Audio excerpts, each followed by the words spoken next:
chers téléspectateurs, bonjour et bonsoir. Ça dépend de là où vous nous écoutez et de là où vous me recevez en fonction du décalage horaire. L'heure est grave. Mais nous avons la primeur de recevoir celui pour qui l'heure est grave en Côte d'Ivoire. À la suite d'un conseil des ministres qui s'est tenu hier en République de Côte d'Ivoire, le maire du plateau, l'équivalent de la ville de Paris, c'est-à-dire Mme Anne Hidalgo, qui un matin est surprise que M. Macron tienne un conseil des ministres pour la révoquer. Si ce n'est pas en Afrique et notamment en Côte d'Ivoire, de tels faits et de tels actes se produiraient difficilement. La victime de ce conseil des ministres, il s'appelle M. Noël Akossi Benjo. Il est le maire de la commune la plus illustre de l'Afrique noire, je dirais même de toute l'Afrique. Ce monsieur, troisième personnalité du PDCI et RDA, vient d'être frappé ignoblement par un décret signé des mains d'un président de la République et que qui d'autre peut se permettre une telle dictature. Nous avons fait mains et pieds pour mettre la main sur M. Noël Akossi Benjo qui a accepté de nous recevoir. Monsieur Benjo, bonjour. Bonjour Monsieur Etienne. Monsieur Benjo, dans mon introduction, j'ai dit que vous venez d'être ignoblement frappé par un décret sorti d'un conseil des ministres. Vous venez d'être révoqué. Aujourd'hui, vous n'êtes plus maire. C'est-à-dire que vous êtes un citoyen lambda comme moi. Qu'est-ce que cela vous fait dans votre nouvelle fonction de ne plus être maire? Je suis maire élu. Le maire élu, c'est toujours moi. Parce que je considère que la décision qui a été prise est une décision arbitraire. Et elle est vraiment l'expression d'un régime totalitaire. Et j'espère tout simplement que dans un état de droit, nous donnera l'occasion, avec certainement des recours, pour dire la vérité de façon à ce que les Ivoiriens sachent réellement de quoi il s'agit. Mais de quoi il s'agit réellement? Bien, il semble, d'après ce que j'ai écouté, que c'est à l'issue d'une inspection diligentée dans l'ensemble de notre district d'Abidjan, qu'il y a eu des anomalies qui ont été observées dans la gestion.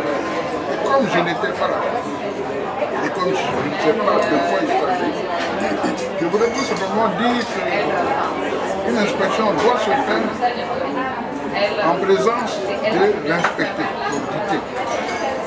Une fois l'inspection finie, les rapports sont adressés à l'autorité qui fait ses commentaires. Et c'est la suite de ça que le rapport définitif est fait. Je suis surpris que ce fait nous soit reproché sans qu'on nous l'entende.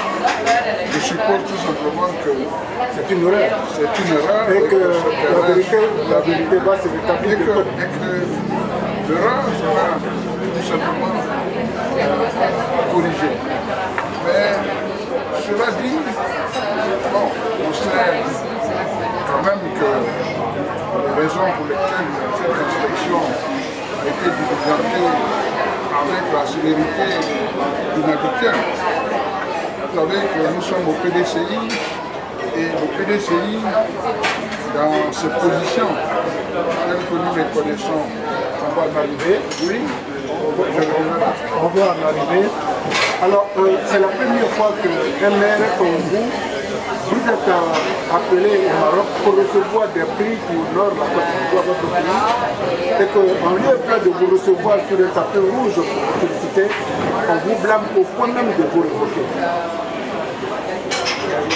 Il y a quelque chose qui cloche. Du coup, votre prison est devenue mort, puisque c'est au président de la République que vous devez en principe royalement lui présenter ces prix-là. Malheureusement, il ne vous a pas permis, autorisé de faire ce beau geste. Est-ce que ces prix ne sont-ils pas morts dans votre armoire?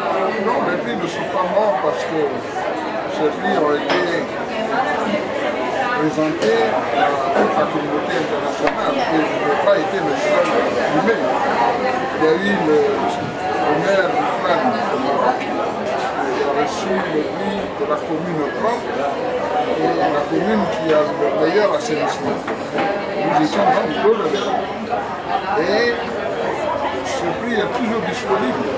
L'occasion nous sera donnée d'aller remettre à qui de droit ce prix parce que ça tout simplement matérialise la qualité du travail qui est faite dans notre pays et la qualité des hommes qui animent. Je pense que quelquefois ce qui se passe maintenant, nous aurons l'occasion de présenter ce prix à qui de droit pour que la Côte d'Ivoire le marque dans cette année. Parce que c'est un prix qui honore non seulement la commune du Plateau, mais Abidjan et surtout. Alors, monsieur le maire, est-ce que, oui, dans tous les cas, même si vous ne l'êtes plus, c'est des nominations qui vous accompagnent, donc je continue de l'appeler monsieur le maire. Monsieur le maire, vous êtes en principe en mission internationale, mission qui vous a été commandée par la direction, la haute direction du Côte d'Ivoire du PDCI. Est-ce que cette mission, vous pouvez nous en parler un peu? Le PDCI vous demande de venir faire quoi exactement en Europe et aux États-Unis? Je suis le secrétaire technique chargé de l'organisation et de la mobilisation. Et vous savez que notre bureau politique, notre dernier bureau politique, a pris des positions qui sont des positions importantes pour l'avenir de notre parti. Et c'est dans cette optique-là que le président a demandé de venir à l'Europe et aux États-Unis pour faire de la sensibilisation auprès de l'ensemble des militants, de façon à ce que ces militants restent mobilisés par rapport aux enjeux futurs. Le président nous a donné le cap 2020, le retour du PDCI à la tête de l'État. Et par rapport à cela, nous avons besoin de mobiliser nos militants et c'est mon rôle. Et je le fais en appui au secrétaire exécutif chargé des délégations générales, Kwame Krach, qui lui aussi devra plus tard poursuivre cette mission que le président nous a faite. Donc là, vous n'êtes pas en fuite, hein? Je ne suis pas en fuite, je suis venu du Maroc, j'ai pris mon avion, je suis en France. Dès que ma mission se termine, je vais en Côte d'Ivoire. Dans la 3e semaine du mois de juin en Côte d'Ivoire, je ne suis pas en fuite. Pour que les Ivoiriens soient rassurés, je ne suis pas en fuite parce que je ne suis pas un prisonnier, je ne peux pas être en fuite. D'accord. Alors, monsieur le maire, vous êtes le secrétaire chargé de la mobilisation et de l'organisation. Est-ce que vous pouvez nous faire un petit résumé de ce qui s'est passé au bureau politique? Le bureau politique qui vous coûte aujourd'hui votre place, et je ne sais pas combien de têtes vont tomber encore dans cette mascarade lancée par le pouvoir ivoirien. Quel résumé vous pouvez nous faire? Parce qu'on dit que oui, vous avez commandité déjà Yue Kablan Dekan, Aoussou Janou, et c'est vous qui portez tout ce chapeau. Est-ce que vous pouvez nous faire un bref résumé de ce bureau politique? Bien, d'abord, il faut savoir que le président du Conan Bédié a donné des instructions fermes pour que ce bureau politique se déroule dans les meilleures conditions possibles. Et avec le secrétaire exécutif en chef, nous avons pris toutes les dispositions pour que d'abord je participe à ce bureau politique que ceux qui sont à jour de leur motivation. C'est la première des choses. Et c'est la raison pour laquelle, en plus des cartes de membres, nous avons fait des badges qui ont été donnés à tous ceux qui étaient à jour de leur motivation. Pour éviter des débordements, le service de sécurité, l'extension de la sécurité, a fait 2 ceintures de sécurité autour de la salle du bureau politique. Un rayon qui a permis de mettre des jeunes tout autour pour éviter qu'il y ait des badauds qui s'infiltrent. Et à l'extérieur, il y a eu aussi un rideau d'agents de sécurité, policiers, essentiellement, qui ont permis de cerner l'ensemble de l'environnement du bureau politique pour éviter que les bateaux ne rentrent.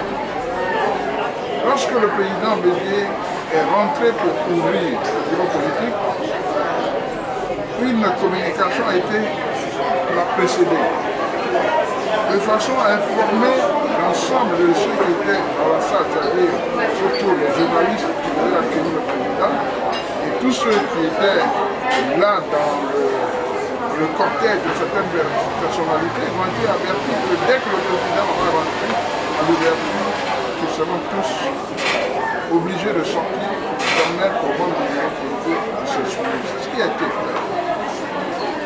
Nous avons veillé à ce que le bureau politique soit ouvert essentiellement à ceux qui y avaient droit. Mais pourquoi autant de précautions, comme s'il y avait un risque qui planait sur les partis? Vous savez, c'était un bureau politique qui avait été annoncé comme un bureau politique de tous les dangers.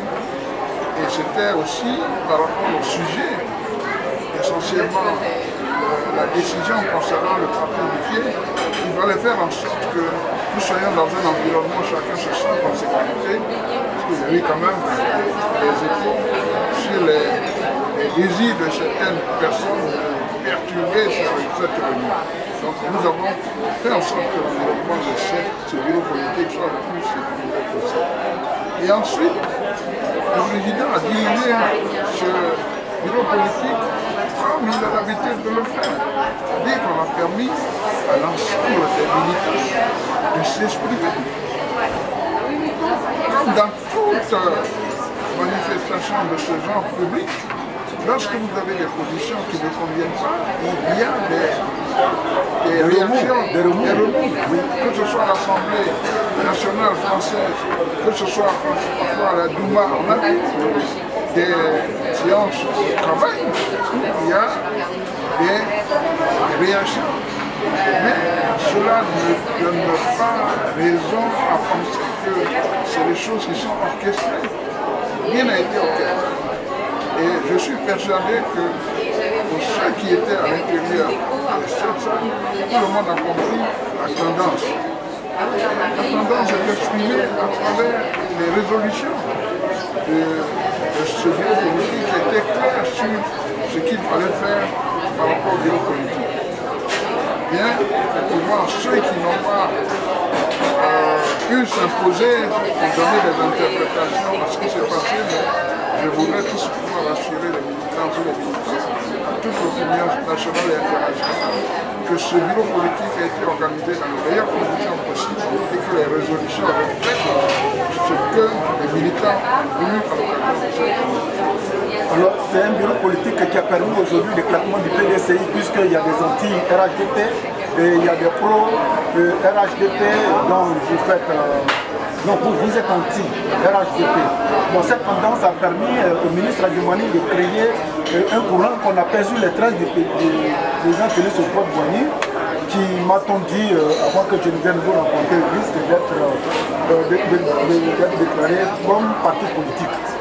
Alors, comment ça s'est passé pour que vous arriviez, un grand parti comme le PDC, vous n'avez pas pu canaliser tout cela pour que le parti s'éclate aujourd'hui en deux morceaux, les anti-RHDP et les pro-RHDP? Je pense que c'est un abus de langage quand les gens disent que les anti et les pro-RHDP. Nous ne sommes pas d'accord sur le chronogramme de mise en œuvre du parti unifié.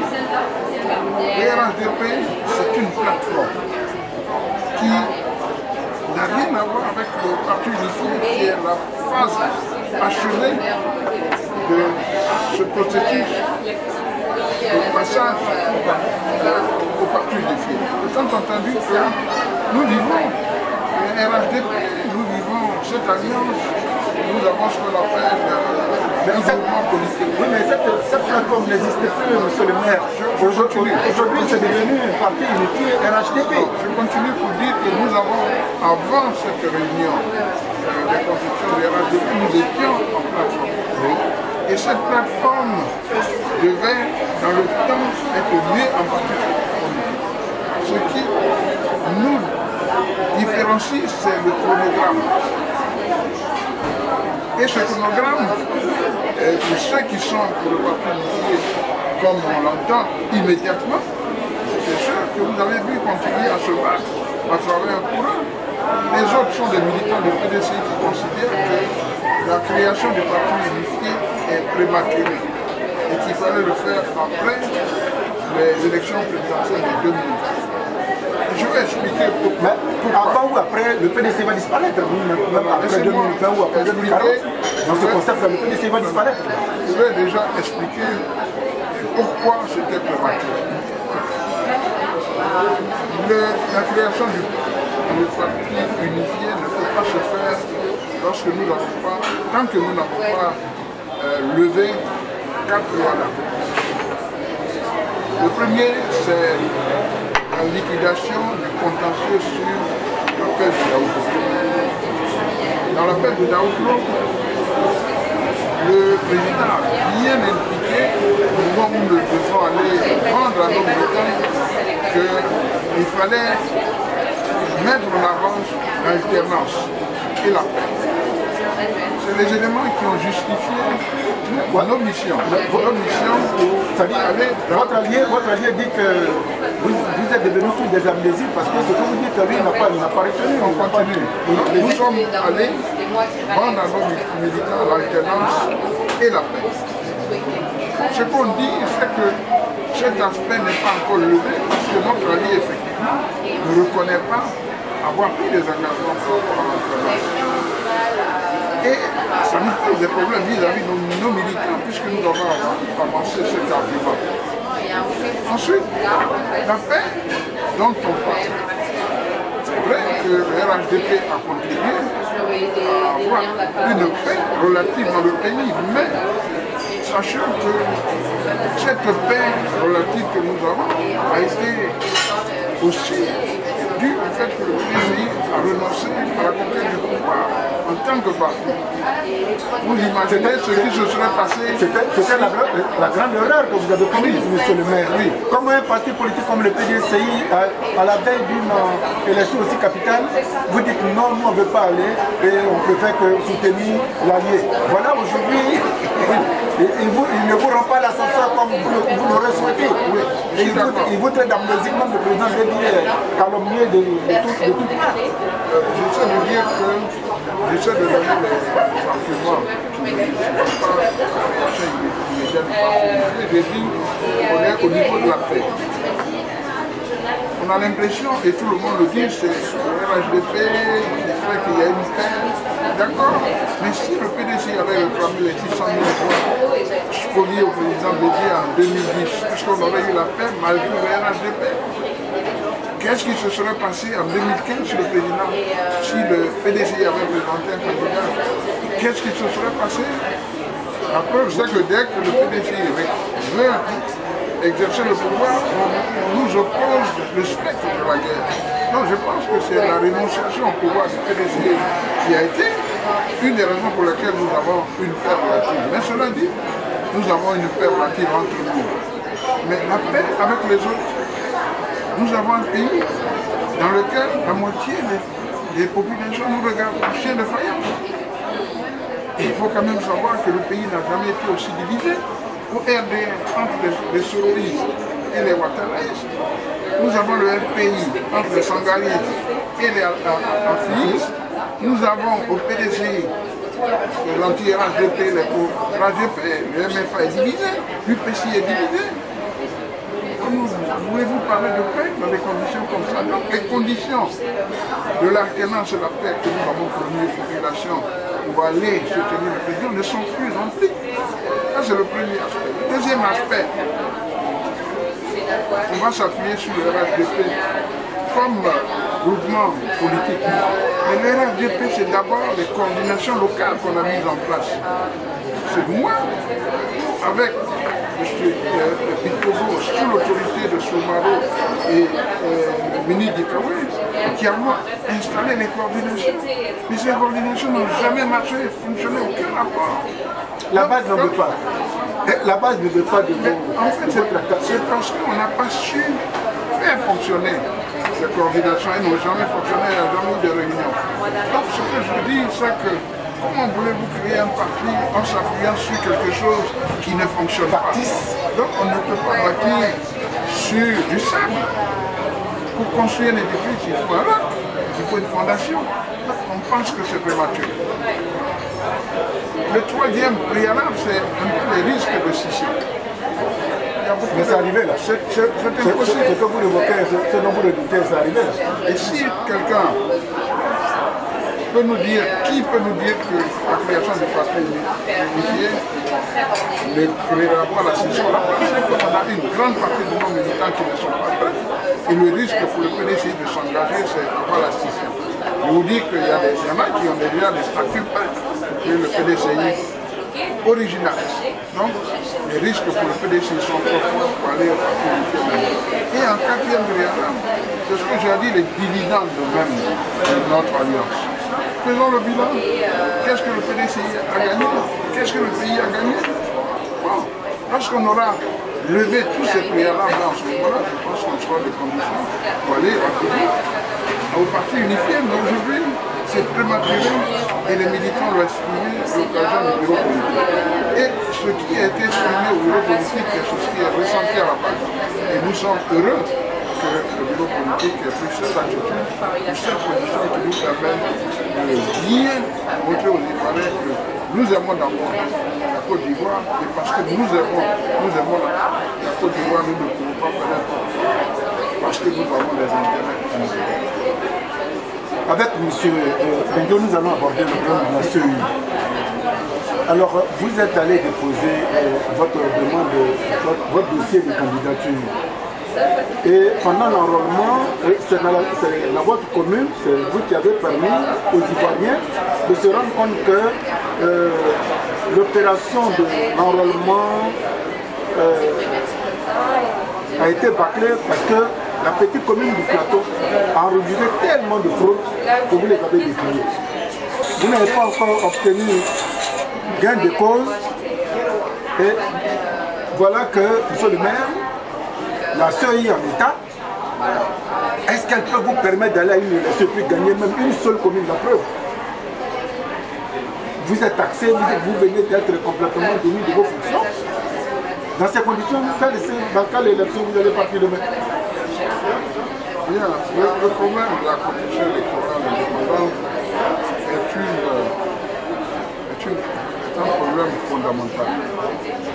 Moi, je parle de la réconciliation et je pense que l'une des clés pour réconcilier les Ivoiriens, c'est de créer les meilleures conditions pour que les joutes électorales se déroulent avec le maximum de transparence et que lorsque les personnes sont élues, et que celui qui a perdu reconnaisse et que sa défaite et qu'il soit un opposant et que le système permet à cet opposant de jouer son rôle. Mais pour que ça se passe, il faut absolument que nous ayons une commission électorale réellement indépendante. Et nous, ce que nous avons vécu au plateau, avec d'abord des commissions locales, des conditions dans lesquelles ces commissions étaient mises en place pour les mettre complètement sous le joug du RDR, pour montrer qu'il n'y a rien d'indépendant, en tout cas en ce qui concerne la commission locale. Mais en ce qui concerne la commission nationale, nous appartenons à une organisation régionale et la commission des droits de l'homme a émis un arrêt indiquant que la CEI doit être réformée. Et je pense que nos députés ont aussi introduit un projet de loi qui estime que pour permettre à la Côte d'Ivoire de se réconcilier, de permettre à tout le monde d'aller aux élections pour que nos élus représentent réellement la population et faut absolument créer les conditions en ayant une CEI réformée qui favorise la compétition loyale et transparente. Que nos élus soient reconnus et que ne soient pas obligés, par exemple, après les élections présidentielles, de faire le gouvernement d'union. Toutes ces choses-là sont dues au fait qu'on a une défaillance dans notre système de préparation et d'organisation d'élections pour nous obliger après de faire du reportage. Pour moi, c'est important, quelles que soient les élections, que nous nous arrêtions pour remettre à niveau la commission indépendante. une des raisons pour réconcilier les Ivoiriens en allant à des élections. Pour parler de réconciliation, quels sont les remèdes que vous, en tant que citoyen et en tant que troisième personnalité de l'État, enfin, personnalité du PDCI à Béa, quels sont les ingrédients qu'il vous faut absolument pour que les Ivoiriens se réconcilient? Bien, moi je pense que la réconciliation doit être d'abord une volonté exprimée par le pouvoir de l'ensemble des partis politiques, toute la population, une politique réfléchie. Et puis, pour qu'il y ait des comportements qui soient en adéquation avec notre volonté de nous réconcilier. Il y a un adage qui dit que si tu veux te réconcilier avec ton ennemi ou ton adversaire, il faut le regarder autrement. Voilà, on a regardé nos adversaires autrement que le roi Médine. On doit voir tous nos adversaires et tous ceux qui sont prisonniers ailleurs, d'abord comme nos frères. Que vous demandez aujourd'hui la libération des prisonniers politiques, le retour de tous les exilés. Ce que je dis, il faut qu'on regarde, que nous apprenons à regarder tous nos frères et nos sœurs comme des vrais frères qui à un moment donné ont eu des positions différentes de la nôtre et qui se sont retrouvés dans une situation et nous mettre dans les conditions pour favoriser la synergie ou la symbiose de nos énergies pour y arriver. Et je dis que le processus de réconciliation le processus doit être vraiment revu de façon à engager l'ensemble des Ivoiriens. Mais c'est seulement la libération des prisonniers, le retour de l'exil, et l'exil de nos frères et nos sœurs doit être l'aboutissement du processus de réconciliation. Mais pourquoi, après 8 ans quasiment de calvaire, pourquoi c'est maintenant que vous promenez cette réconciliation avec beaucoup d'énergie, libérer les prisonniers? C'est comme si il y avait un guet sur roche, monsieur. Moi, ça fait plusieurs années que j'ai mis en projet la place de la réconciliation de Nelson Mandela. C'est un espace qui est en construction depuis 2 ou 3 ans. Et mon objectif, c'était de donner l'exemple de l'Afrique du Sud. Nelson Mandela, qui a vécu 27 années dans une prison, est sorti, a tendu la main à ses amis. Et c'est grâce à ce geste de dépassement qu'aujourd'hui les Noirs gèrent ce pays et qu'il n'y a plus de guerre. Et je voulais tout simplement, à ce geste, apporter ma modeste contribution au processus de réconciliation. Donc ce n'est pas aujourd'hui que je parle de réconciliation, ça fait des années, et parce que je suis persuadé qu'on ne pourra pas construire durablement ce pays si on n'y passe pas. Et je demande à tous les Ivoiriens épris de paix de se battre parce qu'on impose cette démarche à l'ensemble des pouvoirs politiques pour que les Ivoiriens se retrouvent et qu'ils apprennent à vivre ensemble en solidarité. Est-ce que votre parti vous soutient? La direction vous soutient? Oui. Mon parti est un parti qui connaît la paix. Le père de la nation, président Foucault, qui a créé ce PDCI, a fait de la paix une religion. Nous sommes des enfants, PDCI MBA, de cette philosophie de paix. Et nous sommes au PDCI de cette religion. Et c'est la raison pour laquelle je dis que dans la situation où on se trouve, seul le PDCI peut réconcilier. Parce que le PDCI a une expérience, a tout un historique, et le PDC doit revenir au pouvoir, aider cette réconciliation pour tous les Ivoiriens après la vie. Quand on voit l'attitude tango que vous jouez, on a l'impression que le PDC n'y a pas bien dit, et singulièrement de M. Ouattara. Il vous effraie là. Non, il a tapé Bion, vous n'avez rien dit. La garde rapprochée de Dikaoué a pris un coup. Le président de Dieu n'a pas pris de décision. Aujourd'hui, vous êtes frappé. Et bon, on a l'impression qu'il y a un silence coupable qui traîne, comme si le PDCI, la direction du PDCI, était dans une compromission qui ne dit pas son nom. Au point où on a l'impression que vous êtes livré à vous-même, malgré les cris, vous êtes livré à vous-même. Bon, je pense que le PDCI n'a jamais eu de tradition d'un parti politique. La preuve, lorsqu'en 1999, il a été agressé par les armes, le PDCI n'est pas allé dans les rues. Je l'ai dit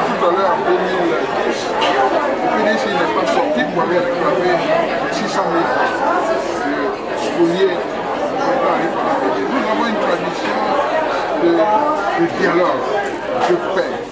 Et c'est pour les raisons pour lesquelles nous restons toujours très sereins, quel que soit l'environnement dans lequel nous vivons. Mais il ne faut pas que les gens, ou nos adversaires, ou ceux qui nous accompagnent, qui sont avec nous, se méprennent. Que le PDC aujourd'hui est déterminé. Nous irons jusqu'au bout pour faire en sorte que les comportements changent. Nos alliés, tous ceux qui sont avec nous comprennent que nous n'avons pas l'intention de sacrifier notre pays en quoi que ce soit. Le PDC a fait beaucoup de sacrifices, mais le jour à venir, il ne fera pas de sacrifices. Le PDC va s'imposer. Et le président de la République a donné le signal en ayant une position ferme par rapport à ce qui s'est passé. Je l'ai vu, je l'ai informé, je sais qu'il y a eu une réunion avec son état-major, je suis persuadé que le PDC aura une position par rapport à tout ce qui se passe. Parce que vous ne pouvez pas continuer à maltraiter, à harceler les alliés, quelle que soit nos ambitions. Je souhaiterais tout simplement que la raison habite tous nos partenaires, qu'ensemble nous enseignons, nous entendons ensemble. C'est notre intérêt à nous, c'est l'intérêt à tous les Ivoiriens de laisser aux générations futures un pays de paix, comme le père de la nation, le président Alors, les critères pour être candidat à la présidence de la République, au PDCI, il faut être un militant actif. À jour de ses cotisations, vous remplissez tous ces critères, M. Bengo. C'est parce que vous voulez être candidat demain que le pouvoir vous suit, vous tape, vous salisse. Vous êtes le candidat potentiel de votre parti. Ils ont eu écho que c'est vous qui allez être désigné, vous êtes candidat. Écoutez, je voudrais dire comme au PDCI, il y a pléthore de candidats avec les capacités pour gérer ce pays. Parce que vous en faites partie. Je suis un militant du PDCI, je fais partie, mais moi, je souhaiterais tout simplement travailler pour une équipe. Travailler en équipe. Et si demain c'est sur vous que le choix se porte? Écoutez, vous allez l'assumer? Ce que je souhaite, c'est que d'abord le PDC s'organise en équipe. Si l'organisation a fait que le choix se porte sur vous, je l'assumerai. Ok. Bon. Alors, nous venons de rencontrer pour la première fois en exclusivité M. Noël Akossi Benjo. Il est le maire de la commune du Plateau en République de Côte d'Ivoire. Pendant son séjour, le pouvoir ivoirien vient de prendre un décret ministériel pour l'écarter de ses fonctions. Nous pensons que ça ne fait que commencer. Et comme il a dit tout à l'heure, ce n'est pas parce que le PDCI, les gens pensent que c'est un bouton qu'il faut mettre le doigt dans la bouche. Il va vous mordre absolument. Ce combat, il est ouvert. Quand est-ce qu'il sera fermé? La vie des Ivoiriens est en jeu, que M. Ouattara comprenne qu'on ne peut pas être au pouvoir et se comporter comme un opposant guerrier. Merci M. Akossi Benjo. Et puis que Dieu fasse que vous sortez indemne et victorieux de toutes ces tracasseries. Donc on vous force à vous habiller, vous êtes un mignon monsieur, il ne faudrait pas qu'on vous habille d'autres choses pour que demain, si c'est sur vous que le choix se porte, que les gens ne voient pas en vous un homme propre, mais plutôt un zèbre. Merci bien monsieur. Merci. Merci à vous et à très bientôt.